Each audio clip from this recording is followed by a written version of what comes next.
ఈరోజు ప్రజలందరికీ ఒక విజ్ఞప్తి చేస్తున్నాం. తెలుగుదేశం ప్రభుత్వం అధికారంలోకి వచ్చింది. ముఖ్యమంత్రి చంద్రబాబు నాయుడు గారు ఈరోజు రాష్ట్రంలో ఎక్కడ కూడా శాంతి భద్రతలకి విఘాతం కలగకూడదు, సమర్థవంతంగా శాంతి భద్రతలు ఇవ్వాలనేది ఈరోజు తెలుగుదేశం ప్రభుత్వం యొక్క లక్ష్యం.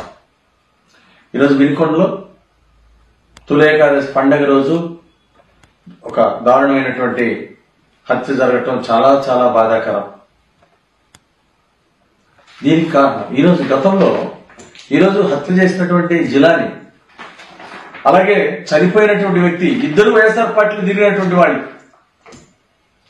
వైఎస్ఆర్ పార్టీ గ్యాంగ్ లో తిరిగినటువంటి వాళ్ళు, అలాగే వైఎస్ఆర్ పార్టీ లీడర్లతో తిరిగినటువంటి వాళ్ళు, హత్య చేసిన ఆయన అలాగే హత్య గావించబడ్డ ఆయన ఇద్దరు వైఎస్ఆర్ పార్టీలో తిరిగినటువంటి వాళ్ళిద్దరి మధ్య వ్యక్తిగతంగా గొడవలు ఉన్నాయని చెప్పేసి గతంలో జిలానీ మీద అటెంప్ట్ మర్డర్ కేసు నమోదైంది. వీళ్ళిద్దరి మధ్య కేసులు నమోదైంది. అప్పుడు ఇది వ్యక్తిగత కారణాలను మీరు శవ రాజకీయాలు ఏ విధంగా చేస్తారు? మీరు వ్యక్తిగత రాజకీయాల్ని పార్టీలకు ఏ విధంగా చుడతారు? సిగ్గుందా మీకు? వ్యక్తిగత రాజకీయాలని పార్టీలు చుట్టడం చాలా దుర్మార్గం. ప్రజల అమాయకులు అనుకోవద్దు. ఈరోజు ఈ శవ రాజకీయాలు ఇప్పుడైనా మానుకోండి. ప్రజలు చిత్తుగా ఓడించిన తర్వాత అయినా మీకు బుద్ధి రాకపోవడం చాలా బాధాకరం.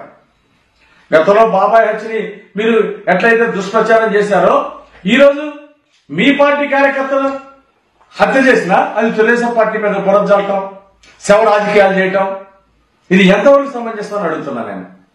ఇప్పటికైనా శవ రాజకీయాలు మానుకోండి. ఇది చాలా దుర్మార్గం. సిగ్గుపడాలి. ఇలాంటి శవ రాజకీయాలు చేయడానికి చాలా సిగ్గుపడాలా? ఏది ఏమైనా సరే ఇలాంటి హత్య జరగడం చాలా బాధాకరం. దీన్ని కఠినంగా వ్యవహరిస్తుంది తెలుగుదేశం ప్రభుత్వం. ఎవరైతే ఈ దాడికి హత్యకు పాల్పడ్డారో, ఎవరైతే ఉన్నారో వాళ్ళందరినీ కూడా కఠినంగా శిక్షిస్తాం. అధికారులకు ఆదేశించడం జరిగింది. ఈ హత్యానేరంలో ఎవరెవరికైతే సంబంధం ఉందో వాళ్ళందరి మీద కఠినంగా వ్యవహరించాలి, అందరిని అరెస్ట్ చేయాలి, కఠినంగా శిక్షించాలని చెప్పేసి మేము అధికారులు ఎస్పీని కోరాం. ఎస్పీ గారు కూడా నిష్పక్షపాతంగా ఈ కేసులో వ్యవహరిస్తున్నారు.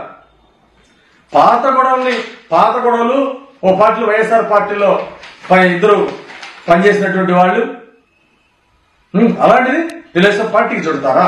శవ రాజకీయాలు చేస్తారా? ఇది చాలా సిగ్గుసేటు.